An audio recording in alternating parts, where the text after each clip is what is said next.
राष्ट्रीय एवं सामाजिक समरसता और राजनीतिक समानता के प्रतीक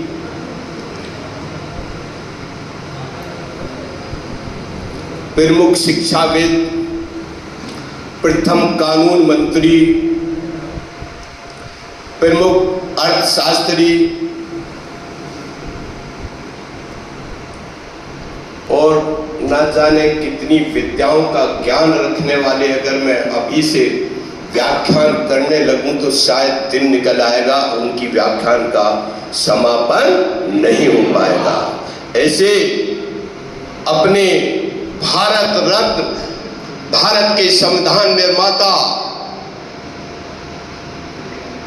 बाबा साहेब के चरणों में नमन करते हुए सम्मानित और गौरवान्वित मंच, बिना भूमिका के, क्योंकि समय शायद आप लोग काफी देर से यहां बैठे कार्यक्रम, लेकिन मत घबराओ। बाबा साहब ने अपने जीवन में बड़ी कठिन परिस्थितियों का सामना किया था। एक बात मैं जरा बाबा साहब से थोड़ा सा हटके मैं बताना चाहूंगा। एक हमारी शख्सियत बड़ी वो रही, फिर बाबा साहब के बारे में बताऊंगा।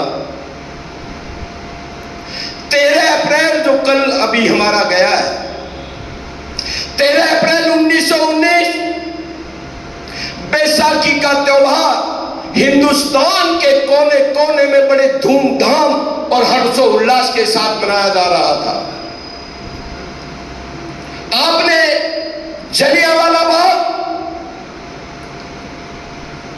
जो अमृतसर में स्थित है उसको कितने लोगों ने देखा भी होगा? देखा है ना? गए होंगे।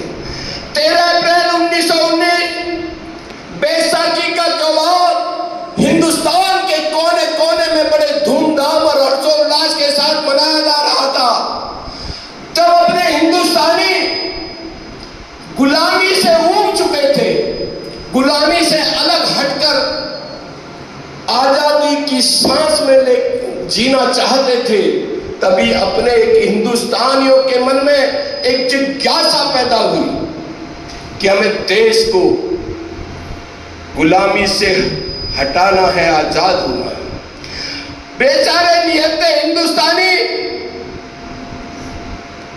उस जलियांवाले बाग में एक सभा का आयोजन कर रहे थे। जलियांवाले बाग का रास्ता आने जाने का एक है दोस्तों। मिस्टर जनरल डायर ने उस जलियांवाले बाग को घेर लिया और चारों तरफ से अंधाधुंध हजारों बार गोलियों की बौछार करके हजारों लोगों को लहूलुहान करके हमारे मौत के घाट उतार दिए गए। इस सारी घटना को बताने के पीछे मैं अब आ रहा हूं, उस बात पे क्यों बता रहा हूं। इस घटना को एक ऊधम सिंह नामक व्यक्ति आपके समाज का इस घटना को देख रहा था। उसने कहा, हे गोरे सास को ईंट का जवाब पत्थर से दूंगा, यानी बदला लेकर रहूंगा। दोस्तों, मेरे प्यारे बच्चों, जब उन हिंदुस्तानियों पे गोलियों की बौछार हुई, हजारों लोग तो वही हमेशा हमेशा के लिए हमसे जुदा हो गए, लेकिन वहां बचने के लिए कोई स्थान नहीं है। एक कुआं था, एक कुआं है, वर्तमान में भी है वहां।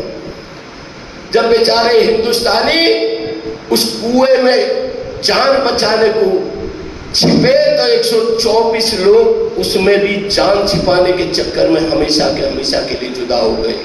ऊधम सिंह नामक व्यक्ति जो आपका था, उसको बहुत थोड़े कम लोग जानते हुए इस घटना को देख रहा था।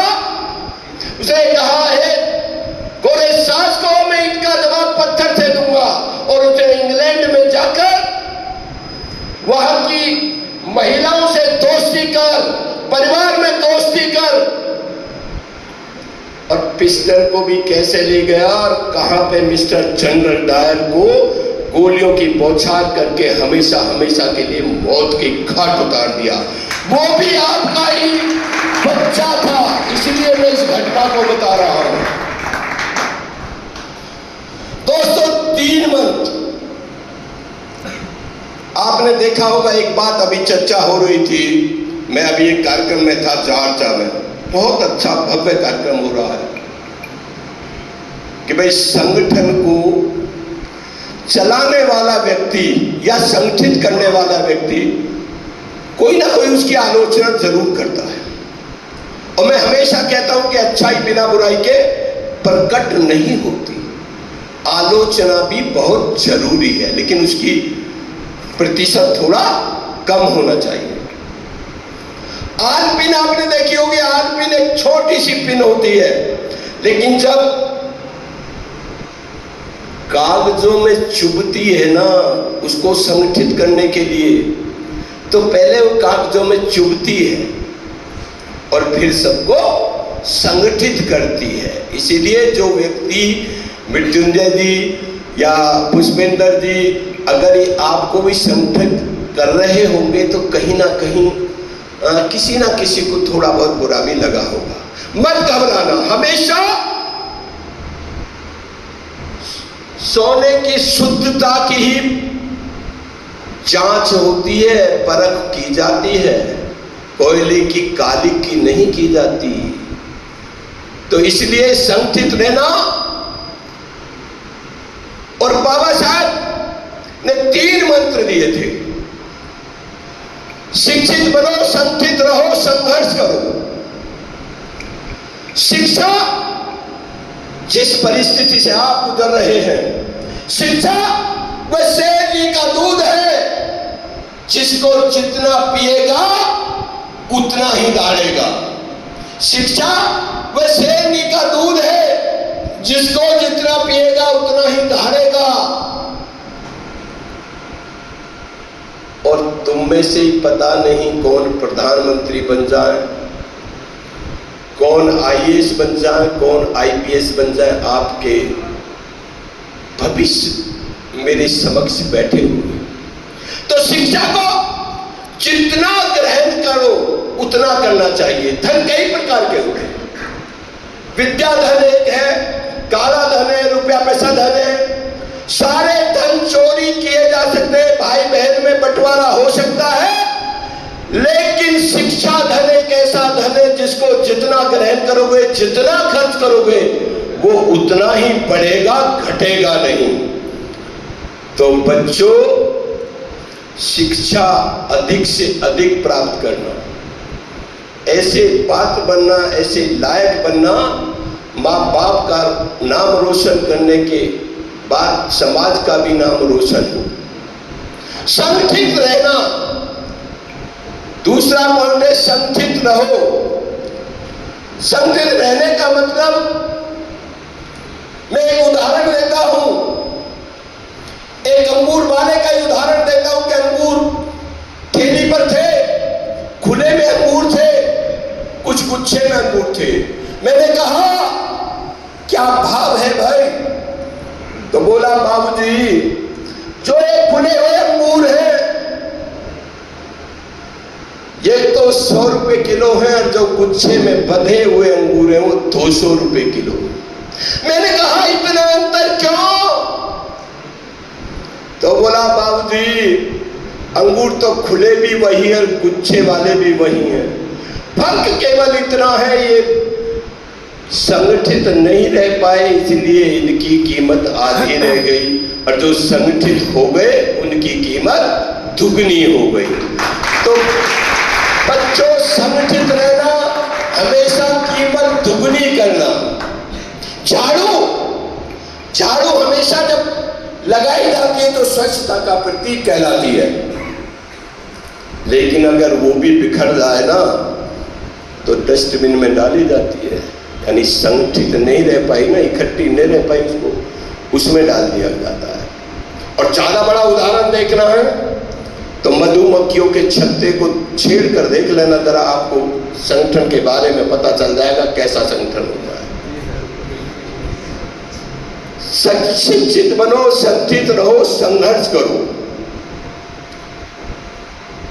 संघर्ष बाबा साहब ने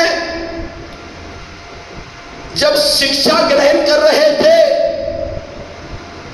आपने बहुत सुना होगा कि उनको पढ़ने के लिए, रहने के लिए एक ही कमरा हुआ करता था, कोई स्थान नहीं हुआ करता था। विषम परिस्थितियां थी, छुआछूत का बोलबाला चरम सीमा पर था। बाबा साहब से विद्यालय में कहा गया कि आपको क्लास में पढ़ने के लिए कोई स्थान नहीं मिलेगा, तो बाबा साहब ने कहा मैं फिर भी पढ़ूंगा। उनसे कहा गया बाहर भी कोई बैठने के लिए कोई स्थान नहीं होगा, कोई पानी नहीं मिलेगा, तो बाबा साहब ने कहा मैं फिर भी पढ़ूंगा। तो दोस्तों, मेरे प्यारे बच्चों, आपको इतनी बड़ी परिस्थितियों का सामना नहीं करना पड़ रहा है। पढ़ के दिखाना, डॉक्टर, वैज्ञानिक, IAS, PCS बन जाना। कहते हैं कि जिंदगी जीना आसान नहीं होता, जिंदगी जीना आसान नहीं होता, और संघर्ष के बिना कोई महान नहीं होता। जिंदगी जीना आसान नहीं होता और संघर्ष के बिना कोई महान नहीं होता। और जब तक पड़े ना तोड़ने की चोट, तब तक पत्थर भी भगवान नहीं होता, पत्थर भी भगवान नहीं होता। आपने देखा होगा कलाकार पत्थर में से भी भगवान को हथौड़े चोट मार मार कर निखार कर तब भगवान पैदा करता है।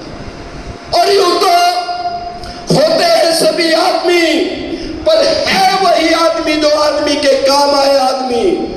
यूं तो होते हैं सभी आदमी, पर है वही आदमी दो आदमी के काम आए आदमी। और जिसके चमन में आने से बाहर आए। जब बाबा साहब ने जन्म लिया था ना, मऊ नामक स्थान मध्य प्रदेश में, तो कितनी मंगल गीत गाए गए थे, कितनी खुशी मनाई गई होगी कि जिसके चमन में आने से बाहर आए और चला भी जाए तो पल पल उसी की याद आए, पल पल उसी की याद आए।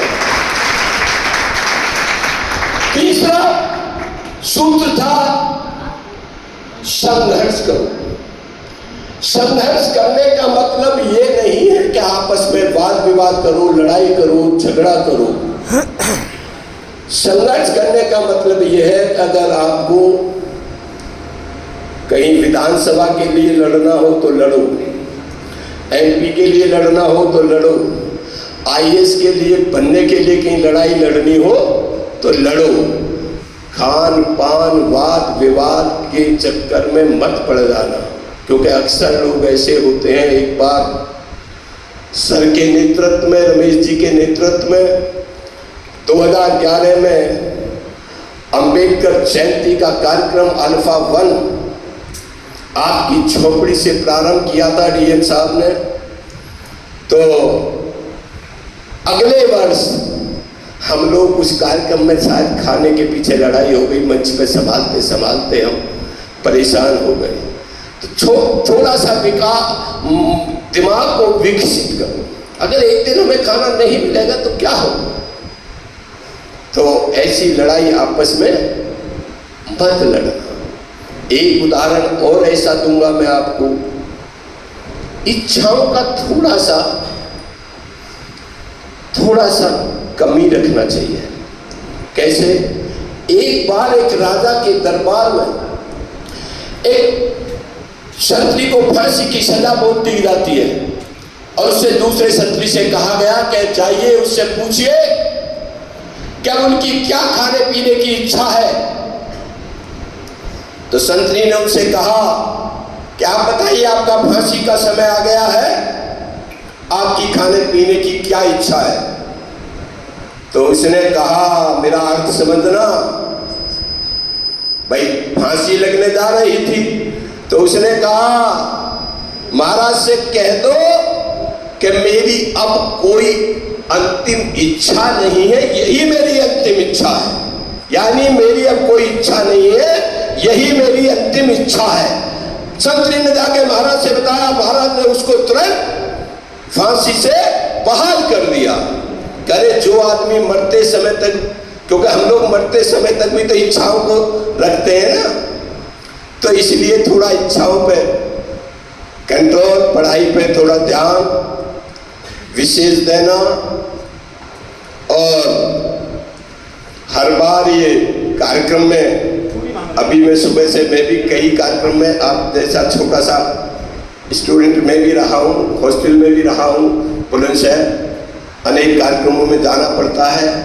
और बाबा साहब ने जितना संघर्ष किया, इनका 32 डिग्रियां, 9 भाषाओं का ज्ञान और शायद 54 डिग्रियों पर कमांड था न था, यानी 32 डिग्रियां, 9 भाषाओं का ज्ञान बाबा साहब को था। वहां अपार भंडार था, ज्ञान का तो अपार भंडार था। और एक बात छोटी सी मैंने कहीं से सीखी कि जो अन्यत्र मत ले जाना 370 धारा और 35A, बाबा साहब उसको लगाना नहीं चाहते थे, विशेष राज का दर्जा देना नहीं चाहते थे। किसी प्रेशर में, दबाव में आकर उसको संविधान में अंकित किया गया।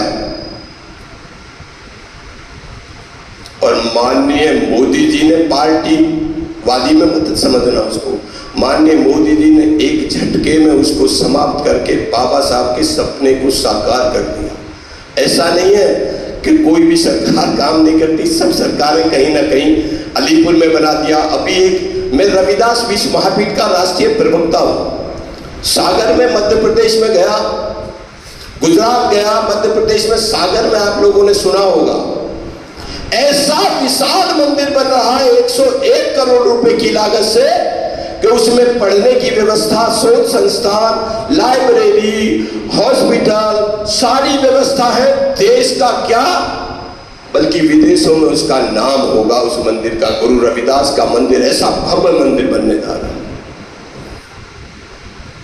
एक बार, क्योंकि बाबा साहब का संघर्ष अद्भुत एवं बहुत ही कठिन परिस्थितियों में हुआ। एक बार राजा के दरबार में मैं मृत्युंजय और इनके लिए 2 लाइन बोल रहा हूं पुरुषोत्तम जी के लिए। राजा के दरबार में 11 हीरे, एक हीरा असली था, 10 हीरे नकली थे, वो डाल दिए गए और उनसे कहा कि चाहिए इस असली हीरे को जो पकड़ के दिखाएगा, राजपाट का 1/3 भाग उसको दान दे दिया जाएगा। बड़े लोगों ने बहुत दिमाग लगाया, बहुत प्रयास किया, लेकिन असली हीरे को नहीं पकड़ पाए। लास्ट में एक विकलांग, अंधा, ब्लाइंड आता है, उसने कहा महाराज मुझे अवसर दीजिए और मैं असली हीरे को पकड़ कर दिखाऊंगा।